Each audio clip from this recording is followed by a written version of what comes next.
All right, hello everyone. So my name is Sydney and I did my outcome study on the nutrition education intervention that I had done with college track athletes.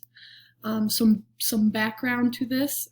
My primary goal was to create a nutrition intervention that was mindful of one of the number one barriers to athletes having proper nutrition, which is their time.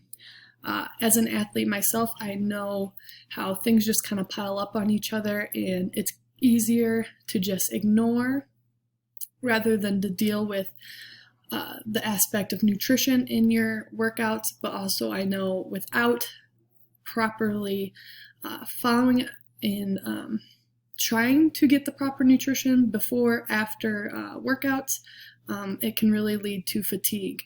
So one of the main reasons I did it with the Illinois State track team is because they're near and dear, and I also had connections to be able to use the track team.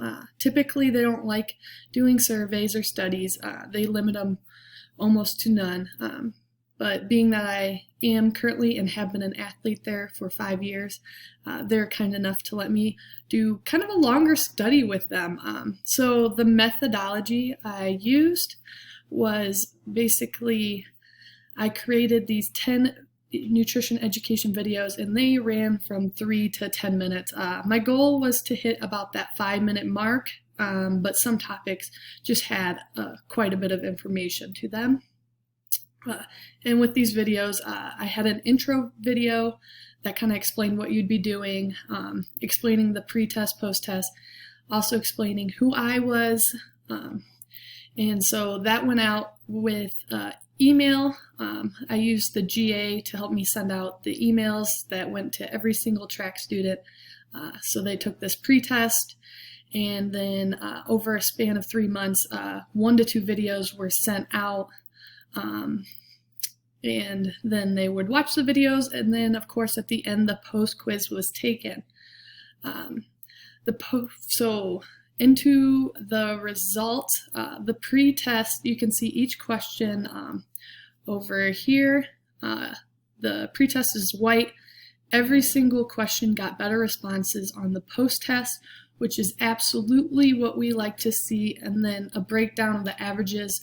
We went from an average of 55% up to 83%, which is just, I don't have statistics or I don't have the actual significance of this, but you can tell there is absolutely improvement in scores. So thus you can infer that everyone who took the post-test had learned at least a bit more, and with the average increasing by about 27%. So further research would need to be done to determine significance, because there was some limitations. For one, I didn't code each test, like the pre-test with the post-test, so I don't know if each individual did better than the first time to the second time. I also had a lot of people drop out, which was kind of unfortunate, but with time being a number one barrier and busy schedules, I know there's a lot of people that watched some but was unable to watch all the videos. In person, I've heard a lot of good feedback, but it did drop from about 27 people participating to roughly 6 people. So quite a significant decrease in participation. Outside of that, overall, I had people coming up and asking me questions. I was able to help a lot of people with specific questions regarding certain PowerPoints. A lot of people asked for their macros to be calculated. A lot of people asked, I had a lot of sodium questions, because I did say something about how sodium intake does increase quite a bit when traveling, because one, you're eating out all your meals, they're boxed meals. Almost every meal has chips. 2, the snacks you get on a bus are all primarily processed because you don't have a refrigerator. So it just adds up and adds up on how much sodium these people are having. And I had some people just not understanding why they were so overly thirsty on Sunday when they came back, so I was able to help them with that as well.